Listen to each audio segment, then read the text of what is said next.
Dankie dat jy luister. En ek het al baie videoetjies gemaak.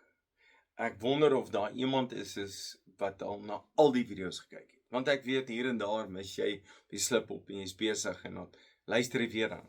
En dankie daarvoor, dis baie goed. Maar besef jy dat van alles wat ek oor praat, is die belangrikste ding wat ek jou wil leer, is om die stem van die Here te ken. Nou as jy God se stem ken, dan weet ek, hy gaan jou bewaar, hy gaan jou beskerm, hy gaan jou lei na 'n beter lewe, hy wil vir jou lewe gee, 'n lewe in oorvloed gee. Hy wil hê dit met jou goed gaan, hy wil hê jy moet gelukkig wees. Hy jou gesin beskerm, bewaar. Dat God wil met jou wees. God wil jou ook gebruik as jy vir hom kan luister. Nou vra ek vir mense, maar hoe praat die Here? Want dis seker 'n goeie vraag. Hoe weet ek God praat? En ek dink die heel belangrikste is dat jy moet bid. Almal sê vir my, as jy God wil ken, gaan jy in verhouding met die Here moet staan.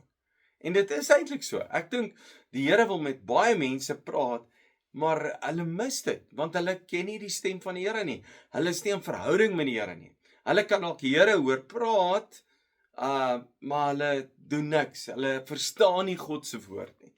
So ek dink om te bid is geweldig belangrik, want bid maak dat ek tyd saam met die Here spandeer. En dis wat Jesus sê. Jesus sê, Matteus 6:6, hy sê, gaan in jou binnekamer in en bid tot jou Vader wat jy nie kan sien nie, maar jou Vader sal jou daar beloon wat daar in die verborge gebeur. Daar waar jy met God praat, daar waar jy alleen met die Here praat, daar waar jy eerlik met die Here is, daar waar jy ervaar dat God praat. Nou ek dink God kan met 'n hoorbare stem praat, jy kan dit hoor. Ek het dit nog nooit gehoor nie. Maar hier in my hart, dis hier waar God net praat. Dis net hier waar ek 'n bewustheid het. Ek het net 'n aangevoelend. Ek het net 'n ervaring. God praat met my. Ek beleef dis wat die Here vir my sê. God praat met my. En ek dink dis baie belangrik. Laat ek verstaan dis waar God praat. Maar dis wanneer ek in verhouding met die Here staan dat die Here met my praat. Ek dink dit is belangrik dat jy die Bybel ken. Dit is belangrik jy die Bybel lees. Begin by Markus bietjie. Sit daar om die tafel en sê, kom ons lees Markus. Jy weet, en ons begin Markus 1 lees. Markus wat praat oor geloof, vertel die storie van Jesus. Markus is amper die maklikste evangelie boek en vertel van die wonderwerke van die Here. En as jy die Bybel gaan begin lees, dan kom jy agter hoe die Here praat.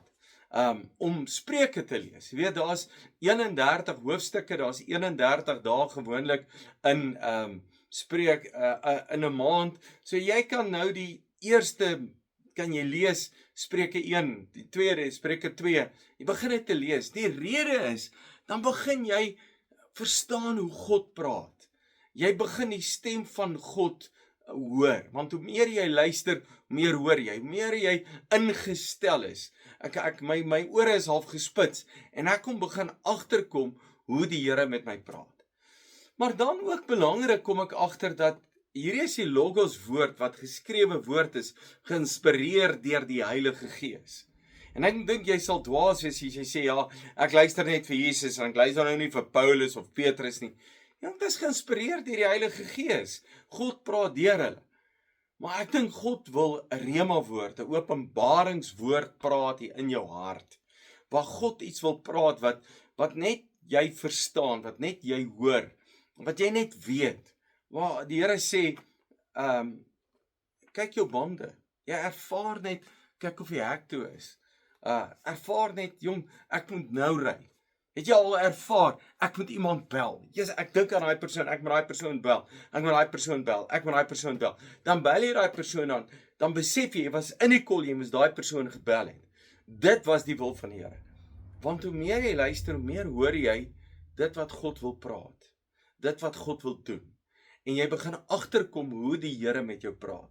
En ek dink dis baie belangrik dat jy sal verstaan hoe God praat en dat jy ander kan leer. As jy ander kan leer hoe die Here praat, dan is dit goed, want jy wil hê dat die Here hulle moet ook lei. Nou, mense kan sien as God met jou praat. Ek het dit baie duidelik agtergekom. Mense kan dit sien. Mense kan hardkoppigheid ook sien. Hulle kan bitterheid ook sien. Maar hulle kan hoor as God met jou praat. So kan ons nie vandag net weer bid en sê, Here, ek wil net tyd saam met U spandeer. En ek wil jou vra om net bietjie te luister na God se woord. Kom ons bid saam. Vader, dankie dat U ons liefhet. Dankie Jesus, U wil so graag met ons praat. Ek bid vir elkeen dat ons ore gespits sal wees vir U woord, dat ons tyd saam met U spandeer, verhouding met U sal hê, en dat ons sal weet, dis U wat met ons praat. Ons sal weet wanneer dit U is, want ons gaan U woord ken. Dankie dat U ons liefhet. In U naam. Amen. Dankie, jy is great blessing.